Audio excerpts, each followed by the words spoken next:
খেলা আসলে দেখা হয়নি, বাট আমরা মাঝখানে আমি জানি না আমি বলতেছিল যে বাংলাদেশ জিতছে, আমরা একটু উদযাপন করতেছিলাম আজকে যে বাংলাদেশ না দেশি মানে আমরা মাঠে ছিলাম তখন ওই মাঠে ইবাদত ভাই বলতেছিল যে বাংলাদেশ জিতছে, ইয়েস, তো আমরা সবাই ওরকম দেখতেছিলাম, বাট খেলা ওরকম দেখা হয়নি।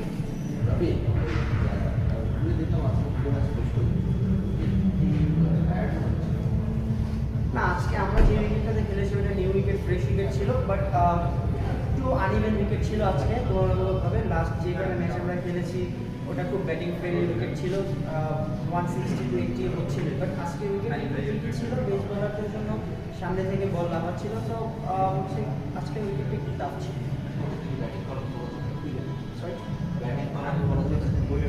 হ্যাঁ অবশ্যই আমার কাছে মনে হয় যে যদি ব্যাটসম্যানটা আরেকটু দায়িত্ব নিয়ে বা একটু রেসপন্সিবিলিটি নিয়ে খেলতে পারতো তাহলে হয়তো বা রেজাল্ট অন্যরকম হতে পারতো, আরও ইজিলি হতে পারতাম।